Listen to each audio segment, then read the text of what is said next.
Oklahoma where the winds come, sweeping down the plain, twisters blow away your kingdom. Noise from the Sooner State, feel it in your eardrum. Way past the beginning and we are nowhere near done. My goodness, I'm nice with it. You can snap back, hold your hat, this how I'm fitted. Getting fueled up off your hate as if I need it. Why it takes on eating lighter, people say I need it. You didn't know? When I hit the road, dog cities hear me spitting flows. Meanwhile, on tracks, I'm really not your typical spiritual, lyrical miracle, you imbecile.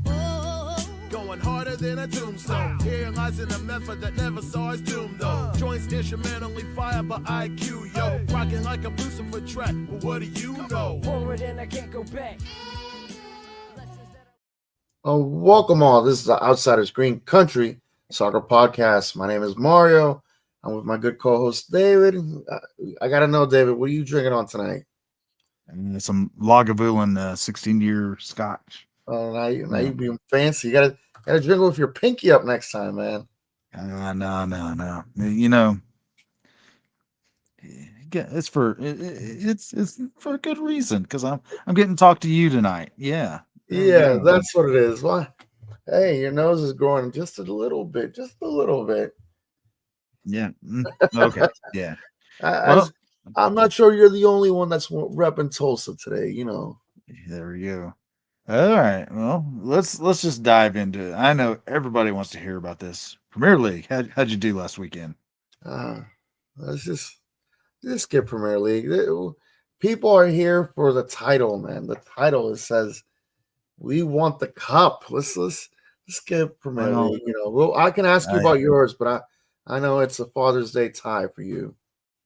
You know, Liverpool, you know, got embarrassed by Shitty, you know, Man Shitty, you know. Good thing that was embarrassing. Yeah. He would be in his banana suit, you know, ripping the lunatics. Yeah. We won't talk about that. We won't talk about that right now. Let's just dive in. You know, we're sans Josh tonight because he had a hot date, or who knows what that kid does. Yeah, let's dive into it. USL Championship. That's where we're at, and that's where we want to be.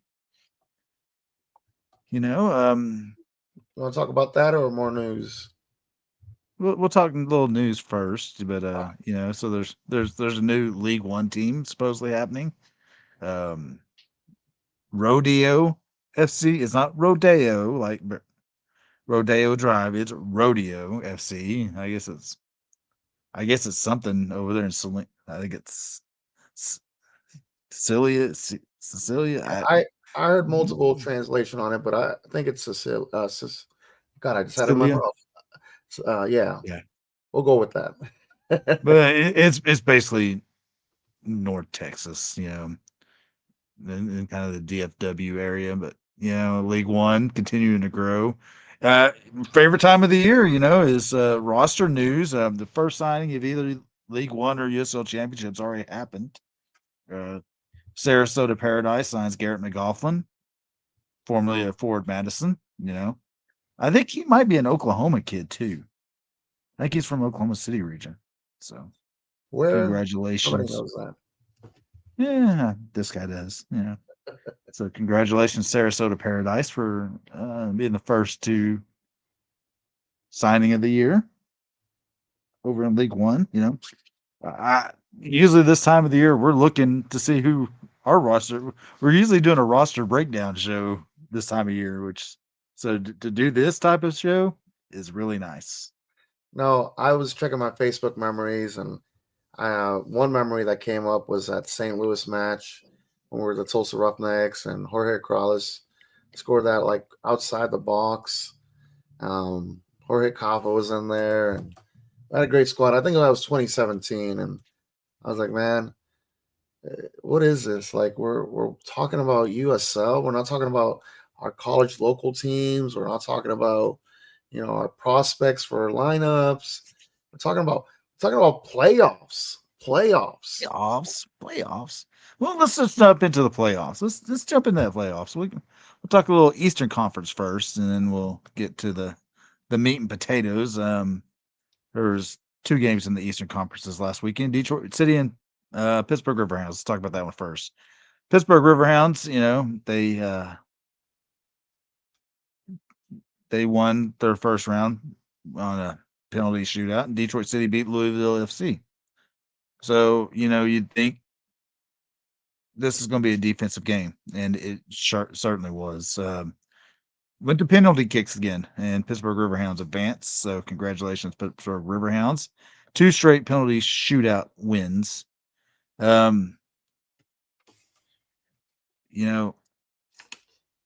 Personally, they say defense wins championships, and that's certainly Pittsburgh 2 straight clean sheets in the playoffs. I think that bodes very well for their Eastern Conference championship game. And then you had the 3-6 matchup down there in the bottom half of the bracket. You had North Carolina FC. If I had a cheap scotch, I'd pour a little out for one's homie. Takes on Rhode Island FC. And, we talked about this last week, and I said, what? Will North Carolina even show up? And they didn't. They did not show up. North Carolina loses to Rhode Island FC 2-0. Albert Dequa had 2 goals. Both of them were in the 80th, past the 80th minute. So North Carolina put up a fight there to the very end, I guess you could say, and then they just gave it all away there towards the end. So that sets up our Eastern Conference final. You got Pittsburgh Riverhounds versus Rhode Island FC. The second time Rhode Island FC has been in the conference final in their second year. So, they I guess they say that Louisville is the standard in USL Championship. Rhode Island's setting a pretty good standard for themselves. How do you feel this? It's the 4-7 matchup there in the Eastern Conference final. I really like it. Pittsburgh, I'm not gonna lie, they did surprise me by passing Hartford. I really thought it was gonna be another Northeast Conference, Eastern Conference battle. After the second half, I really thought Hartford was gonna make it, but I really think it's just. I'm happy for Pittsburgh. I kind of seen that they're going to beat Detroit. I think we both picked for Pittsburgh to beat Detroit. Rhode Island, they're my Cinderella team. You're correct on them being, the standard of the playoffs. But somebody has to be the Buffalo Bills of football. And I'm sorry to say that, Rhode Island, because I'm voting for y'all to make it all the way to the East. But I think you know who I'm voting for the West. But I have to pick between both. You know who I'm picking for. But let's move over to the western side of the bracket. We'll start with the bottom part of the bracket there first. The 2-7 matchup between New Mexico United and Orange County SC. It went pretty late in this game. It went to the 90th +4 in stoppage time for New Mexico to seal it with a winner from Dayon Harris. Greg Hurst scored in the 50th minute for New Mexico United, and Pinto scored in the 69th minute for Orange County SC. I wanted Orange County to win. I think he wanted New Mexico to win. I wanted Orange County to win, but I felt like New Mexico was going to win. I felt like they were just they're in a groove. They're in the zone right now that you want to be in this time of the year. Luckily, we'll talk about the other matchup, and a certain team's kind of in a zone themselves, in a groove themselves. So, New Mexico, I think we both picked New Mexico to win. Let's just look at this a little bit. New Mexico did what they do. They held the ball 61%. They had 61% of possession.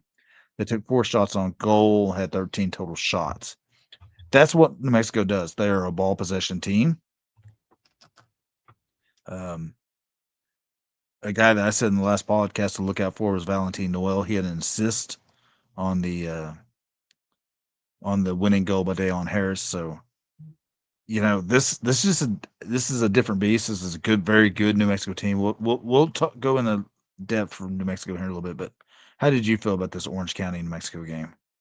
I thought they were going to go all the way to like overtime, and I had a feeling New Mexico was going to win it and all, but I don't understand why Orange County didn't play their style. They got great wingers and everything like that. And Mm-hmm. Shakes for me, he's not that great of a goalie. Yeah, you He just he fits the name perfectly. you're jinxing. You're throwing the jinx out there. Shakes is I'm gonna not. stand on I'm his not. head next game. I'm not. If he stands on his head like he did they came to Tulsa, all for it, buddy.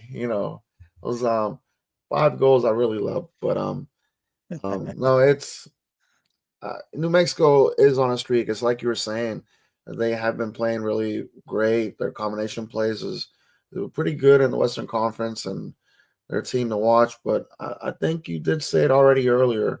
Defense wins you championships, and the other team that we are not talking about right now knows a little bit about that. Well, New Mexico is the highest scoring team in the playoffs right now. I think they got 4 total goals. Yeah, so they're the offensive juggernaut right now in the playoffs. So this has been kind of an abnormality of the playoffs. This has been a very defensive playoffs. I mean, the first round you had 11 total clean sheets. You can only have 8 winners, but you had 11 total clean sheets. This last game you had 1, 2, 3, 4 clean sheets. So four out of 4 games you had clean sheets, and only 2, 3 of those teams advanced. So this has been a very defensive minded playoffs, which I would think fits a certain team's profile. And we'll talk about that team right now. Is FC Tulsa defeated Phoenix Rising 1-0. We'll talk about that game here in a little bit in the FC Tulsa talk. So that sets up a 1-3 matchup in the Western Conference Final between FC Tulsa and New Mexico United. Mario, you've been down from day one. You're day one-ish. You're Jimmy Uso over there. I'm OG, triple OG. Yeah. And well, you're day one. I'm day one-ish. So I started going to Tulsa Roughnecks game and following the team probably in June of the first season back in 2015. So day one-ish. It's been a long, lonesome road. In your wildest dreams, could you imagine this? FC Tulsa being in the Western Conference Finals. So, real quick, for people that don't know, I was actually there when they announced to have supporters group meetings with the club. This is before we even kicked the ball in 2014, and I was hooked ever since. The whole team. McLaughlin was an Oklahoma City native. Okay. See. But Got a yeah, lot of knowledge up here. yeah. Thank you, Gage, for that info. Yeah, after so many years of having some up and downs and a lot of downs on it with the old Roughnecks and now with this new team, I'm happy. I was hoping that sometime in my lifetime I could see this. I'm 42, so this is a perfect time for me to see this. So I'm excited. We're having a chance. And raising anchor, I just want to tell you something. I was 5 seconds ago, a couple minutes ago, talking about y'all, and I think you guys know. Ty Talk knows. I'm rooting for y'all. Come to the East Coast. Come to Tulsa from the East Coast. I'm sorry, I'm a little biased, but somebody has to be the Buffalo Bills of the soccer league. So I'm glad it's y'all. I'm hoping for y'all to win the East. Well, that's it. But we did say they are becoming the playoff standards here. So it's a compliment sandwich there. Yes, it is. Yes, it is. I'm sorry. I had to do it.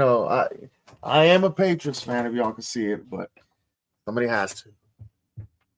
Well, we'll see you in the final. Okay. Yeah, there we go. So All right. So we had another comment there. North Carolina merch stands for literally giving closures away. I have to mention it from what I hear. To go on that, North Carolina completely shut down their merch site. I think on Tuesday, or on Tuesday. So they're done. They're done, son. I heard their owner cussed out some people. They went full Michigan Stars. So Yeah, I heard about that yeah, too. I don't know how you can first tell them, "Oh yeah, come support our women's team," and then, "Oh, you don't know what you're talking about." God, it's just ridiculous. I guess Josh wants to say hi. Hello, fellas. I guess he could have showed up. And, it would have been the perfect week for him to be on. To haunt Liverpool, but no, he can't. He can't show up. But yeah, look at there. They gave him North Carolina flags as we walked out. Man, That's awesome. yeah.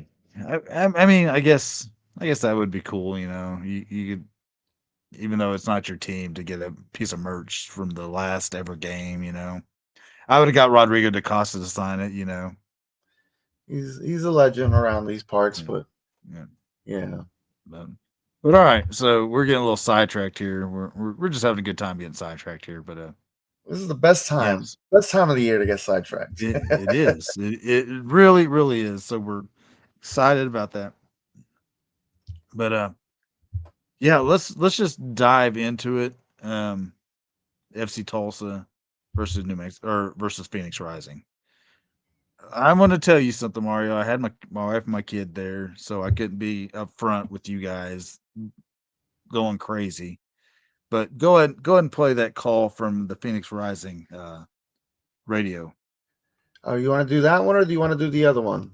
The I want one. the Phoenix Rising call. Let's everybody. This just sums it up in a nutshell. If you got your speakers on, might turn it down a little bit because this gets really loud. And this is the one from the St. Louis guy, right? No, this is Phoenix Rising, isn't it? No, this No, is from no. the St. Louis guy. Yeah. This is from St. Louis guy. Go ahead. Yep. And thank From you, Tom, for soccer, this clip. the soccer zombie. Go ahead.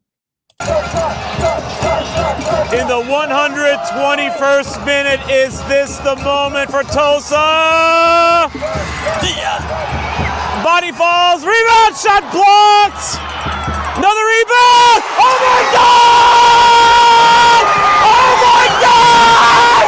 Oh my God! Oh my God! Oh my God! Let's go! Let's go! This is your soccer zombie, Tom Franklin! And Tulsa has just gone nuclear! Oh my God! What a great day to be a Tulsa fan! I told you. Oh my God! I told you. Let's go!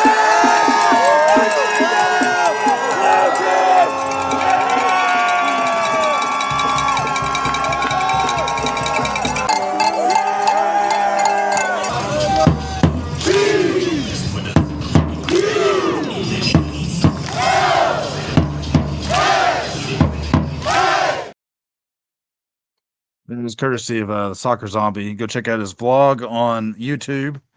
Ladies and gentlemen, that was 7,917 people at One Oak Field witnessing double overtime, stoppage time, last kick of the game winner from Stefan Lukic. I don't want to call us the cardiac kids, but we're the cardiac kids.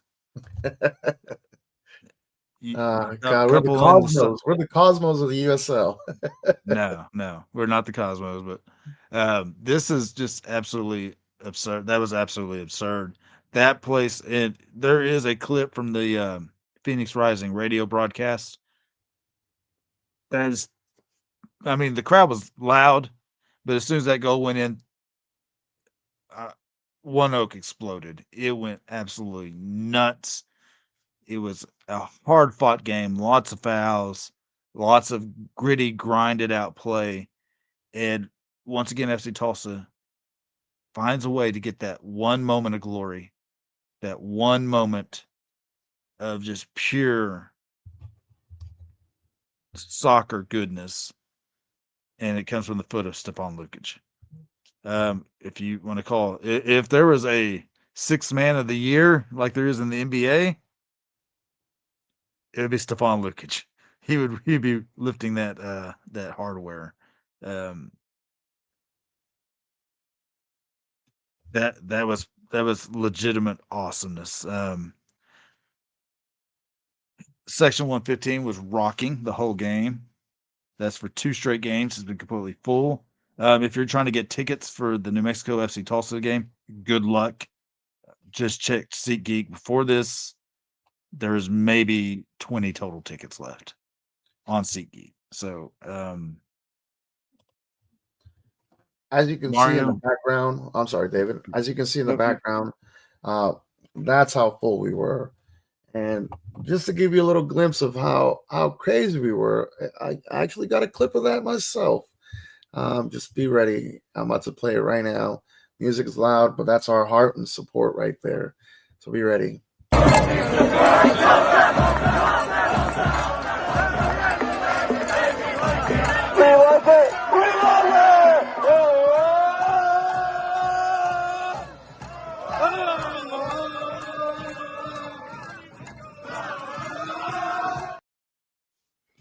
Yeah, that's 18 seconds, but after the game was over, after the goal was scored, the ref just blew the whistle, and I think we were there probably for a good hour. I know I was. I'm just gonna say this: he blew Lucas scored the goal, went to the corner, celebrated. Refs blew the whistle, and they got the hell out of there. Yeah. They just like, we're done. I don't even know if they gave Lucas a yellow card for ripping off his top. I don't know. But it shouldn't have been one. It should have been 1-0 before that. There was a kind of a controversial call where I think they called it out of bounds. Yeah. It was recycled from right there back up, and then we scored. This is another game where I've seen that, it's been a rough and tumble game, but did you feel that Phoenix was scoring in this game? No, they didn't really get enough like chances inside the box. A lot of their shots was from outside the box on set pieces. Everything that Derek Taylor grabbed was literally like ricochets or bouncing balls that came in the box. He really wasn't challenged much.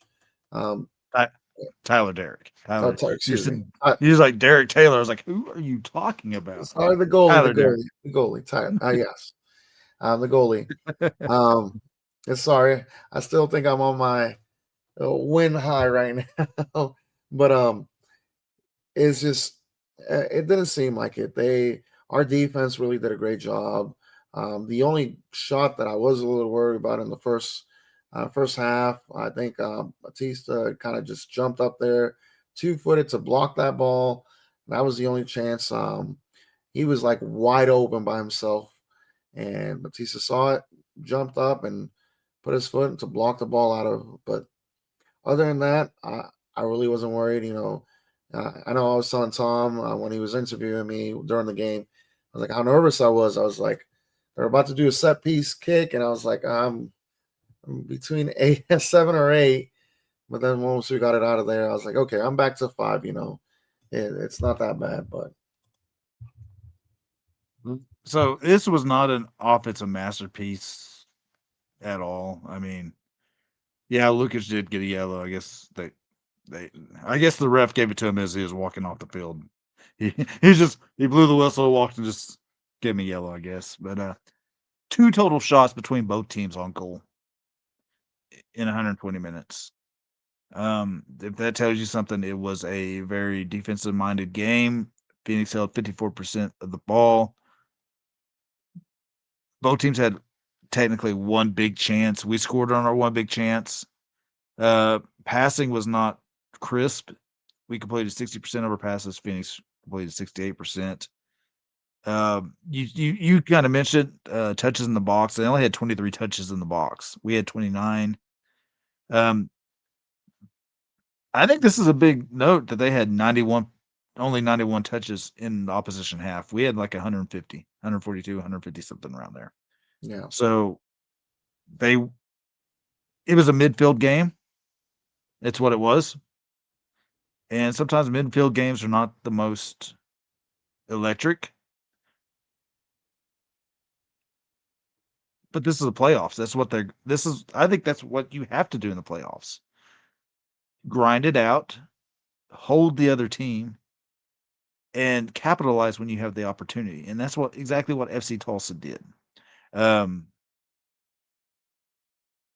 of the greatest wins in FC Tulsa history. I would say, if you were trying to put a top 5 list of wins in FC Tulsa history, I think that's number one right now. It could go further down the line here in a couple of weeks, but we're not going to look forward. I hope, if one thing, Luke Spencer, I don't think they look ahead on games, and I think they're staring at this next match right in the eyes. And one good thing I saw in this game, AB Sissoko comes back from injury. Yep. Ian played his heart out again. Lamar played his heart out. That nasty injury that Khalil El-Medkar had in the previous game against Colorado Springs, he started this game, so it must not have been as bad as it wasn't bad. Tactical, and this has been a Luke Spencer hallmark, tactical changes. I was late getting to the stadium because I had to drop off my daughter at a sleepover, and walk up there at 6:40, and I see that Tyler Derrick is starting in goal. Tyler Derrick, nothing against him. He's a very proven, reliable goalkeeper in the USL Championship. But to me, he's not Johan Penaranda. Johan is our Johan. Do you think there might be some sort of injury still lingering with Johan, or do you think that Coach Spencer chose Tyler because of his pedigree and in big moment games like this? No, I was thinking more it was tactical. Johan's a great goalie. I would put him against anybody. But me personally, I was thinking it was more. He has the height. He has Derek has the height over Johan, and I was thinking, He a does. lot of set pieces, a lot of corner kicks and stuff like that. Derek is a little bit taller. He can grab those balls a little bit more. Nothing against Johan. Johan, I would want him to be the goalie. But when I saw that, I was like, oh, man, he must be doing this tactical because of his height. If it was me, I'd probably still have Johan on the game. But Derek wasn't really challenged that much in the game, to be honest. But it was, I'm glad with the result. I'm glad that we won. But personally, I would rather have Johan. He's a good friend of ours. I'm not just trying to kiss butt because he's a friend of ours, but I told him after the game, I was like, man, you're the reason why we're here. You are the person. Derek wasn't here. You're the reason why we are where we are at. Yeah. Second tactical change by Coach Luke Spencer. Owen Dam starts up the right side instead of Alex DeLue. Owen hadn't got a lot of playing time the last few games. Probably like the last 6 games, he hadn't started. He'd been coming off the bench and playing that super sub role. He looked good. He looked a little sloppy every now and then. But I think that was a tactical change because Owen is normally like a wing back, a right back. He's played a little left back. He's played a little center back. I think this was a defensive-minded shift for Coach Luke Spencer to put a more defensive player out there that could get back. Nothing against Alex DeLue. He's done his job admirably all year long.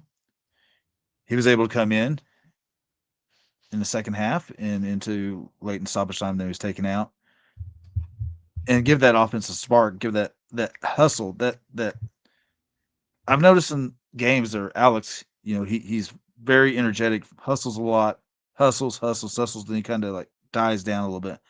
Was this a defensive substitution, tactic shift, bringing Owen in to maybe set the tone defensively before the game started? No, I agree. Owen, he's a speedster through those sidelines, and I think it was just another tactical move by Coach to have him on there. I love like the way the coach has been doing this lately in the playoffs. He's been switching it off, not having the same kind of game plan. And Alex Lou is a great player. I was kind of questioning why he got subbed out in the 115, but um, they did put another striker up there. Maybe he was kind of slowing down. I know DeLu always gets kind of shipped out after like the 65th or 70th minute, but maybe it was a change for PK. Maybe he was thinking PKs. Yeah, that's what I was thinking as well. But I mean, I think Amon came on for him, and Amon's a forward. He's a center forward. Maybe it was a PK adjustment. Probably. Good thing we didn't have to figure that one out. Exactly. Third tactical shift. I've noticed this in a few games. This wasn't just tailored to this game, but it's Delence Pierre playing that defensive midfielder role, kind of the what Boubacar Diallo was playing before. Yeah, kind of the CDM. Yes. I think Delence is made for that role. That basically gives us 3 center backs on the field. I think that's a tailor-made role just for him. I agree. I agree. He's been playing phenomenal back there. To be honest, I kind of see like a good triangle right there of defense. It's like the Bermuda Triangle. You don't want to get in between any of those. Either you got to mess with Ian or you got to mess with Batista. And then when they subbed in Sissoko, I mean, it was just a wall back there. Nobody can really mess with them. And if you do, you can see a chippy game like you did this past Saturday. And boy, I tell you what, it got chippy. It certainly did. I was surprised there was only, I think, a total of 6 yellow cards. Yep. And one of those yellows came after the game was over. So there was a total of 5 yellow cards plus 1. So, I mean, great game for FC Tulsa. Phoenix Rising has nothing to hang their head about. They played hard. Pop Marboy is one of my favorite players in the USL Championship. He played a good game back there, center back. Future's bright for them. Phoenix Rising may be returning to what they once was after a couple of years of less than stellar on-field results. So, yeah. All right. Phoenix is done. In the rear view. It's Wednesday. That brings us to what's going on Saturday, 7:30, One Oak Field. If you don't have tick, Dude, are we going to talk about that, or are we going to talk about something that's happening tomorrow? Let's go over the game, then we'll go over that. All right, go for it. So 7:30 Saturday, One Oak Field. Number 3, New Mexico United takes on number 1 FC Tulsa in the Western Conference Final. You can watch it on, I think it's going to be ESPN Plus, or you can tune into Sirius XM FC channel 157 to listen to a radio broadcast of this game. All-time series between New Mexico United and FC Tulsa. Let's see. I think it's like 3-3-3. I'm just gonna be honest with you. Now three wins for FC Tulsa, 2 draws, 3 wins for New Mexico United. The last game was a 1-0 victory for FC Tulsa at the Lab in New Mexico. You were there.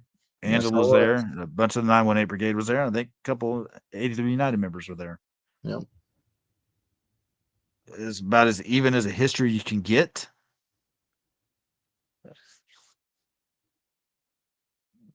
But this might be the hottest team, and I'm not talking about FC Tulsa. I'm talking about New Mexico United. Hottest team in the league right now. I don't think they've lost in, I think it's about 9 games.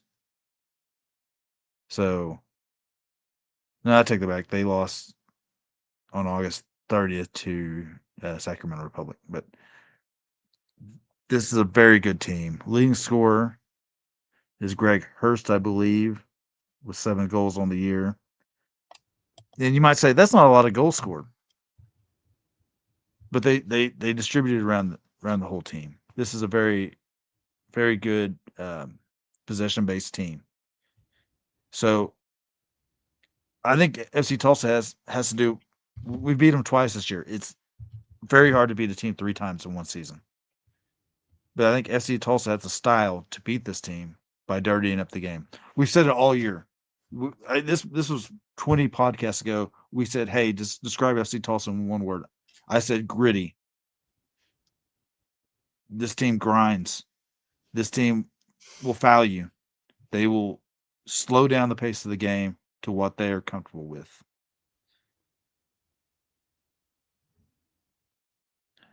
How do you feel FC Tulsa is going to go into this game with New Mexico United? I think we're going to play the same way we have been playing. I think we're going to be defensively based. I know New Mexico is not the best at defense and for sure not the best at goalie. Um, but I have a feeling we are going to be counterattacking. A lot of counterattacking is going to be happening. I wouldn't be surprised if Alex Lou starts again to kind of wear and tear on them. If none of that works or no counterattacks work, we have our NBA equivalent of our sixth man. That he's been very, very, very lucky lately of scoring some goals to winning the game for us. But on a different podcast, I gave a different outcome of the game. I'm not going to say it today. I know Soccer Zombie's going to give me a little bit of hell for not saying my prediction on this one, but I think we're going to catch them sleeping, and I think we're going to frustrate them, and we're going to get a couple goals on them. I think this is the match. It's going to be a statement match to show why we're number one in the Western Conference. So, my key to this whole game is a midseason acquisition by New Mexico United. Valentin Noel came over from Las Vegas Lights midseason. He played for Dennis Sanchez last year. He was a head coach for the Lights last year.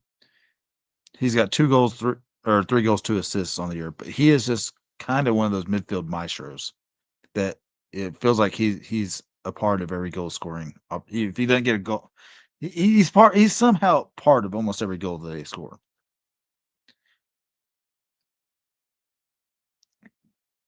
Coley and Jamie Weber, they're going to have to handle him. And to a lesser extent, probably Dylan Pierre is going to have to handle Jamie Weber to a lesser extent, but Coley and Pierre is going to have to handle him. If they do not shut him down, New Mexico is going to run wild. They have great speed. Akali is super fast. Ezekiel Bailey up that right side is super fast. Dayon Harris, who scored the winner last week, is a great down that left side. And then you got, their second leading scorer is a defender, Talon Maples. This team's going to come at you a number of different ways, but they're going to try to play possession and try to be super fast against us. And if we can keep them from playing like that, I don't believe we can lose this team. And I hate saying that because I don't want to jinx this. Better knock on some wood or something, But this team had a +4 goal differential throughout the regular season. Let's see. It was +4. They scored 45 goals. They've allowed 41. Put that in perspective. FC Tulsa had a +20 goal differential. Christopher Shakes is in goal. We scored a little bit on him this year, especially in the first game. He's kind of stepped into the leading goalkeeper spot for New Mexico United. It was Alex Tambakis. I don't know if he got in the doghouse or he's just not physically fit, or maybe it's just his time. He's the tops all time in clean sheets in USL Championship history. Maybe it's just changing of the guard to Chris Shakes. I don't know. I'm not a New Mexico fan. They probably know a lot more about that situation. This is a very talented defensive side. You got Kalen Ryden, center back, who's retiring at the end of the year. You have the previous mentioned Talon Maples. A guy that I really like, Kip Keller, is on loan. Former Austin FC prospect, very talented midfield or center back. If you put it, I've heard this a lot this last few weeks of everything I've listened to. If you put New Mexico United on paper against FC Tulsa on paper, people would pick New Mexico United. But this game is not played on paper. Nope. It's played at One Oak. That's where it's played. Yes, it is. Yes, it is. But Mario, what do you think New Mexico is going to do in this game? I think they're going to try to beat us. They're going to try to control the ball, try to outrun us. I think they're going to think it's over there at the lab, but it's not. Our defense is going to be rock solid. A lot of people might be saying, "Oh, we'll make a mistake. We'll do something like that." I think this team is young. We've really never made the playoffs, but I think we are sound and proof that we'll get some good stops in defense, and I feel like they're gonna get tired. They're gonna get tired in the 65th minute, and we're gonna capitalize. They're gonna make a mistake back in the defense, and I have a feeling we're gonna score a couple of goals on this one. I feel it's going to be a 1-0, another 1-0 affair. This game has FC Tulsa written all over it, in my book. You're in the crunch time. A team that thrives under pressure, a team that doesn't mind playing that dirty game, a team that's going to slog it out. I think this is a FC Tulsa type of game. I mean, and I'm not saying anything bad about New Mexico United. They had a really good season. They're a good team. They got a great coach in Dennis Sanchez. Dennis Sanchez reached the Western Conference Finals last year. Yep. With Las Vegas Lights. He's a even though this is he coached Austin FC to MLS Next Championship. Or Austin FC 2, not Austin FC.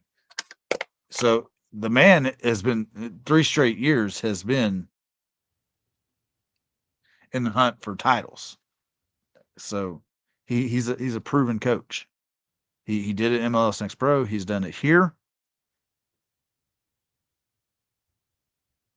FC Tulsa can't look past this team. This is not a gimme. We're not playing Tacoma Defiance here. We're playing New Mexico United. This is not going to be an easy game. I'm just going to throw this out.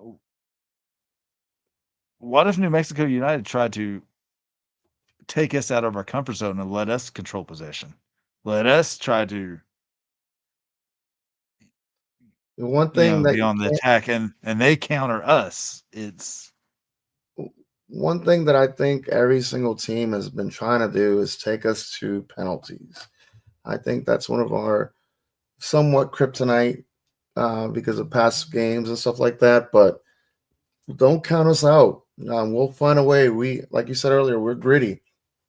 We're a gritty team, and we'll find a way. I mean, we had multiple chances, good couple passes, or a player would have caught a ball. We could have been finished this game in the first half. If it wasn't for Salazar kicking it kind of awkwardly, I think we would have been 1-0 in the first half. Is just I'm having confidence. I see one player standing out in this game, and it's a player that's been needing to step up. And a lot of people are going to be surprised by the player. Actually, me, Carlos, and Todd actually took a picture of him. Goalie, I think he is going to be the man of our match for Saturday. I think he is destined for a good match, and I think this might be the one that he's going to stand out. So I've heard some negative comments about how Taylor Calhera has been playing the last few games, and I want to say the man has been he's been playing that hold up striker role. We've been trying to play very direct, and literally he's been the target man each time, and he's been taking a beating. Phoenix is very physical with him. And Taylor's not a small guy. He's a legit 9. He's a tall, fit guy, and he took a beating this last game against Phoenix. But he still did everything we needed him to do. That's what we needed him to do. I will go ahead and say this. If you take out the last 1 minute of that Colorado Springs game, there's not been anything in my book that was been threatening. Johan had to make that save off that free kick. Yeah.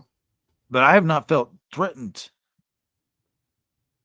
in the Phoenix game or the Colorado Springs game. I felt FC Tulsa has had multiple opportunities to put the ball in the back of the net. Starting from the second minute, Travian Souza missed just wide right of the Colorado Springs game. Yep. FC Tulsa's, even though we don't control possession, I felt like we've been dictating the game and how the game's been played. Even though James Chambers wanted to, I think you're right. I think you're 100% right. They wanted to go to penalties. They wanted that to go to penalties because I think they felt like they could beat us in penalties. We've had 2 penalty shootout matches this year. We lost them both. I don't think we can go to penalties. I think we got to win this straight up, either regular time or stoppage time or extra time. Yeah. But for my heart, please, no more extra time. I loved it. That was poetry. That was a moment. That was a moment. That was a feel in that stadium, in that stands, for the city, for the team. That was a moment. Yes, it was. And I know me and you had a private conversation, but I'm proud of everything this team has done this year. If somehow, we lose New Mexico United, that's not an L. This season is not an L in my book. I'm very proud of this team. I'm proud of everything that I know. We as a city, I know the players, I know the coaching staff, I know the front office. We all want the W's. But maybe I'm proud of this team. Yeah, if we lose to New Mexico United, I'm gonna be heartbroken. I'm gonna be sad. I'm not gonna be at the game. This is the first game of the year I think I miss. Previous engagement, go to a dance competition with my daughter. But I'm proud of this team. I'm proud of the way the city showed up and filled the stands the last 2 games. I'm proud of every ounce of effort these boys have put in because they have put it in this year. This has been a very positive season.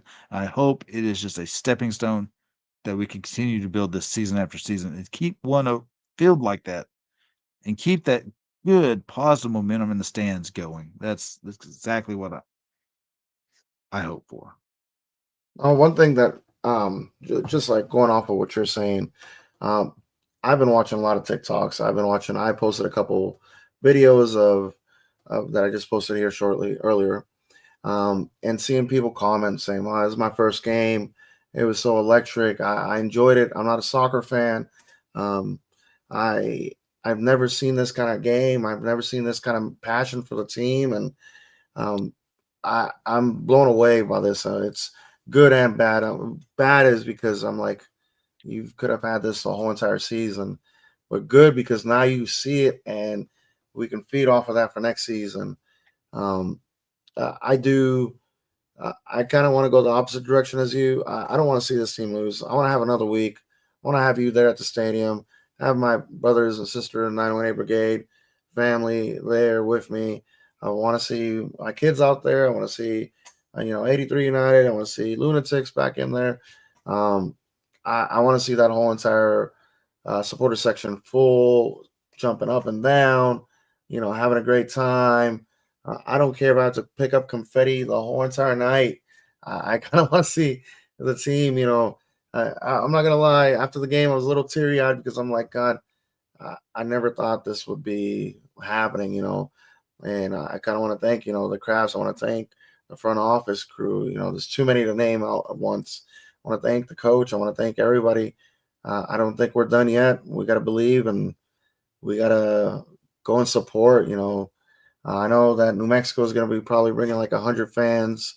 They probably got one or two buses full already, and coming to Tulsa to support. But I like to see them go on the Trail of Tears and Oh no.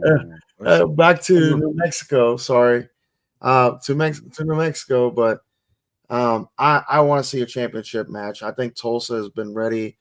TU kind of lost on the playoffs this year, or are you the two?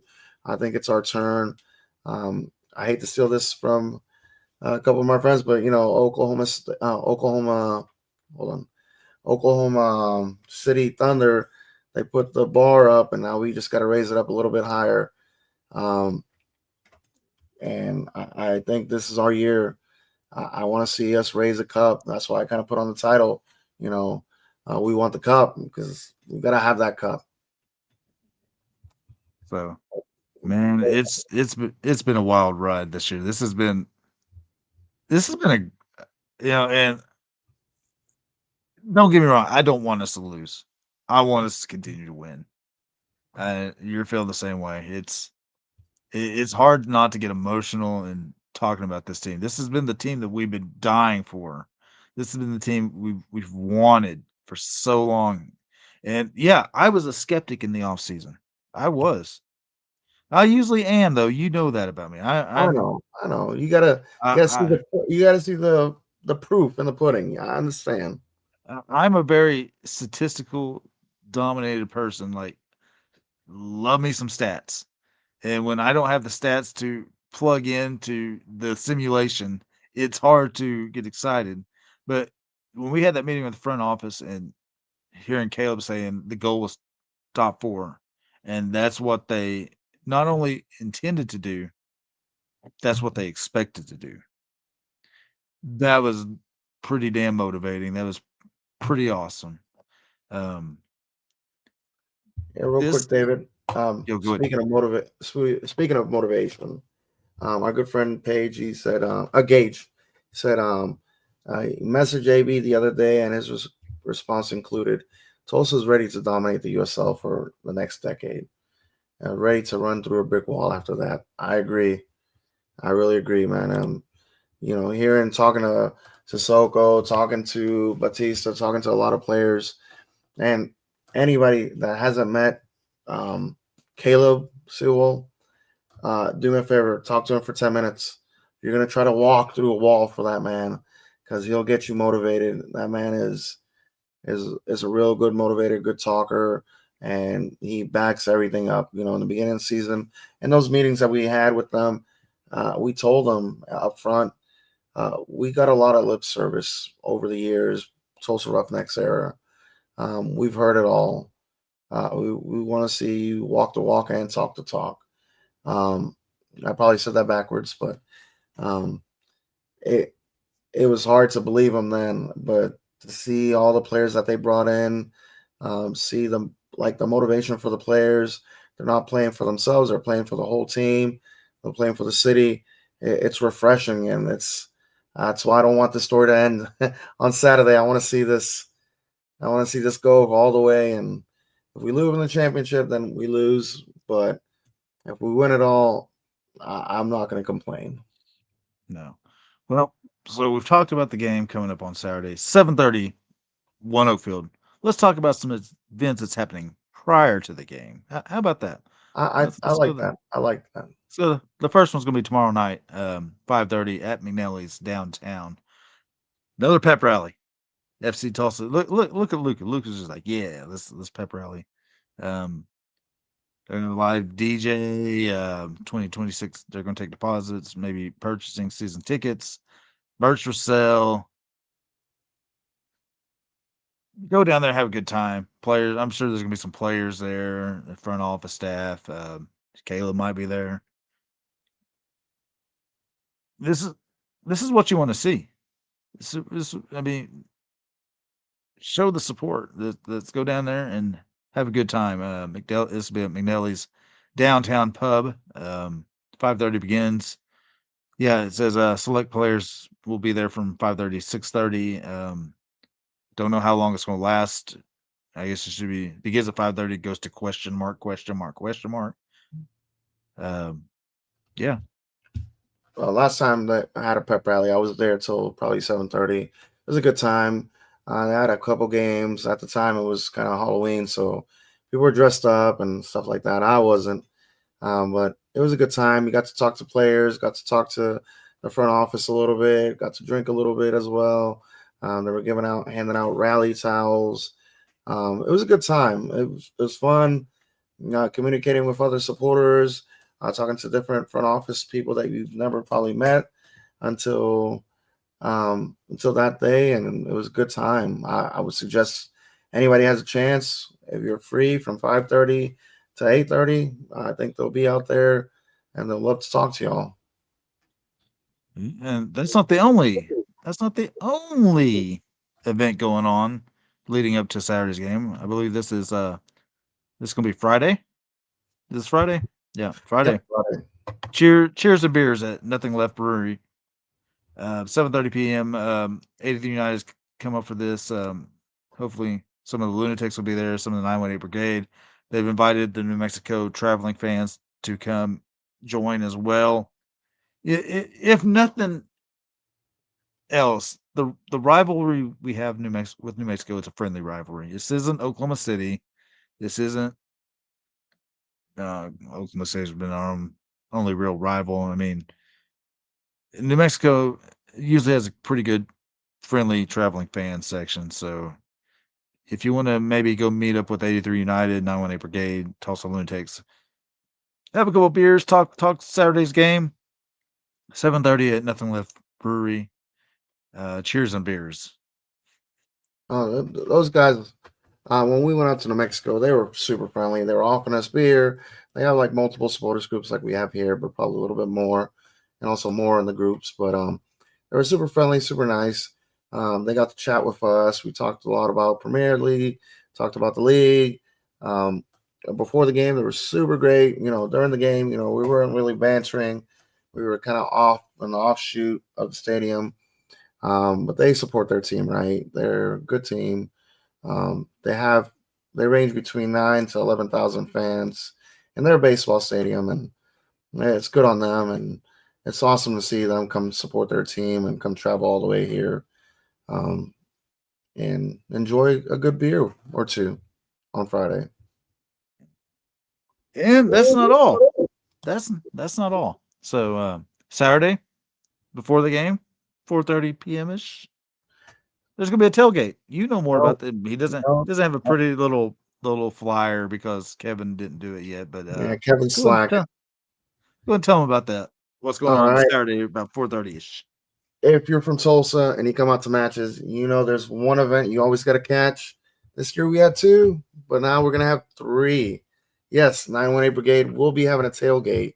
The time will start at 3:30. We're going to have Carlos cooking some great, amazing carne asada, Mexican tacos. Um, Angela's probably going to be making some two-style queso. We're going to be having white queso and yellow queso, pico de gallo, plenty of tortillas. Even New Mexico United fans are allowed to come and enjoy and partake in it. We're going to have some drinks, sodas. We're going to have probably have a soccer ball or two to play, kick around and stuff like that. But the tailgate will start at 3:30. It will end at 5:30. We have been allowed to get inside the stadium a little earlier. So we're going to try to clean up and try to get inside our supporter section and come and support our team. But do me a favor, be there at 3:30. Unfortunately, David's not going to be there, but I will be. Josh is going to be there. We will be supporting for David. But yeah, come out and support. We're going to have fun, plenty of drinks. Oh, also, if you check out the 918 Brigade page tomorrow morning, we're going to be showing off a video similar to the drink that we're going to be making. It's going to be a margarita mix. It's going to be heavily sedated with some tequila. So if you're not a tequila drinker, I would settle with a beer or something else. But we're going to have a good time. Todd can have his bottles of water if he want, but yeah, come out and support. Come out and join us. Yeah, they said I can't come to the tailgate because they want to make sure Todd and Carlos actually get into the stadium. So Like last time when Josh couldn't even walk in the stadium. I don't understand why. I don't know why, but yeah. The censor button. yeah. Anyways, that's what's going on. You got pep rally Thursday, beers and cheers on Friday, or cheers and beers, whatever it is. Tailgate on Saturday, and the main event is 7:30 p.m. One Oak Field, Western Conference Finals. FC Tulsa takes on New Mexico United. Our good buddy Gage let us know that they sold out their allotment and hotel block within a couple hours.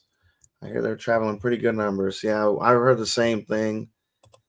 He's also made a note mention of Tom coming back. Yeah, Tom's a good friend of mine. We're both MK Ultras. That's basically a fan group for the Morning Kick Around guys. Do me a favor, they're on YouTube. Check them out. One of them is Jason Davis, and I'm forgetting the other guy. Kerr. I forget his other name, but good guys. I watch them every Monday, Wednesday, and Friday on YouTube. Starts at 8:30 in the morning. Catch them. Really great guys, very knowledgeable, and they talk for grassroots all the way to MLS and a little bit of Premier League. But yeah, Tom's a good buddy of mine as well, and he's going to be out videotaping, and hopefully not just this week, but hopefully next week as well in Tulsa. If we win, we get to host it. So I just can't wait. Well, I think that's about all the FC Tulsa talk that there is. Good luck, FC Tulsa. We're rooting for you. Local spotlight. You got anything localish? Yes, I do. Actually, like I was talking about earlier, TU had a playoff match in the college rounds. They played, I think it was Florida Atlantic. Unfortunately, they lost. I think it was 3-0. And I think it was 3 days ago, ORU played at Denver, and unfortunately they lost as well. Both teams did great. Every year you can hear them making a good run in the playoffs, but unfortunately they lost these times. But I think the NSU women's soccer team they advanced. They played Pittsburgh State in their Division II, whatever, NAIA, whatever they're in. They moved on. So that's cool. We're discussing maybe an indoor soccer winter team. So my boy might not be done. They might be playing indoor soccer this winter. So also, I know I didn't emphasize this that much last show, but David, he wasn't really showing off his 76 goal, 73 goal differential in 9 games. His team scored 76 goals, and they got scored 3 times. I mean, if Luke ever wants to take a little break, David, I think you can just slide in and be like, call your son over and be like, hey, we need a midfielder there. Yeah, my boy's a midfielder. He's not a goal scorer, but he's a midfielder. So good. All right. If we're all done and dusted local wise, let's go to hot takes and wrap this up. It's getting kind of late. We started a little late tonight because it is what it is. But hot takes. You got anything? Oh, I definitely do. Oh, as the Rock says. Real quick, Gage also gave us some information. Rogers State has their tournament opener tomorrow against Newman. Awesome. Well, Gage, if you're free next week, come be on our show and talk about that matchup if you get to watch it. My hot take, and I got a couple of them. It's more of a little shots. I've had a little problem with some national reporter, David Kerr. I don't know what you have against Tulsa, man, but you need to kind of let it go, man. And No, it's fine. It's fine. It's fine. Let him doubt Tulsa. Let him doubt it. I just hope you don't come to Tulsa for the championship match. But I don't um, want him to. yeah, I want to see him just drop his jaw and just walk out the stadium. But I yeah, today him and his partner on the USL Access show, they voted against Tulsa. They said that New Mexico was going to win it. Nothing personal against New Mexico, but for your past couple of weeks, you've been voting against Tulsa, and you're being a little bit of crumb lately, and I kind of want to enjoy some more of it. That's my little hot take on that one. Kevin Kerr's never liked FC Tulsa. He's never. I've followed this league in depth for many years now. He has never liked FC Tulsa, and that is perfectly fine because we want to prove him wrong. We want to prove him wrong. What's I'm that ready say in for your it. hat? Tulsa versus everybody. That's how we feel. That's our motto. Bring it on. Yes, it is. Yes, it is. It used to be Vamos Tulsa. It still is, but my second hot take, man, everybody, Tulsa, come to the game. This is you have to come out. I have this lady. I don't know if they can. I think it's all pretty much sold out. There's space. There's plenty of space. At Budweiser Terrace, there's plenty of space there. But real quick, I got this lady that I used to mow her lawn, a summer job thing that I had. She's in her 80s. She never watched soccer in her life before she met me. She watches each and every game. She is, I can tell you what, she can probably name each and every starting player. And she never watched soccer, never played soccer in her life. She goes and I give her a call last week. Actually, I gave her a call, yeah, on Friday. She's like, Mario, I don't understand why Khalil just didn't come back in the game. He really didn't get hurt that bad. He was fine, wasn't he? And she was telling me about this and that kind of play. If this lady can tell you about the game, all you Tulsans should come out, come support. Let's pack it out. I want to have 10,000 fans. This is my challenge for Tulsans. Come out, come support. Let's make Tulsa One Oak Field just a fortress. Let's just make it a fortress, and let's hear. I want to have people tell me, "Hey, I'm over here by uh, this is exaggerating. I'm over here by Cherry Street, and I can hear you guys chanting over the fireworks." That's what I want to hear. That's what I want to hear, and this is a challenge for you Tulsans. Come out and support.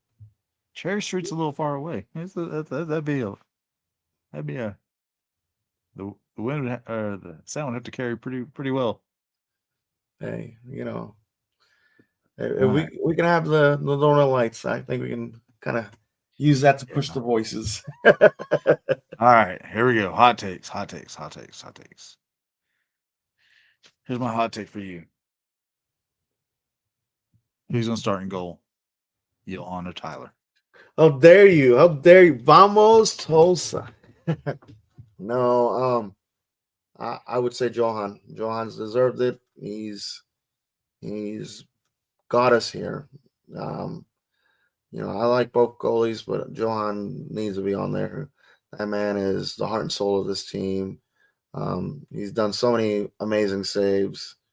I got to stick with what I know, and Johan would be it. There you go. All right, buddy. I think that will do us for tonight. You want to You wrap want to us do up? you want to do predictions? Nope. I sure do not. I'm not going to give a prediction. Um, I'm not giving a prediction at all. But the first one was Tulsa. Um, thank y'all for watching. Really appreciate it. Thank y'all. I know we're crazy. We're big crazy Tulsa fans.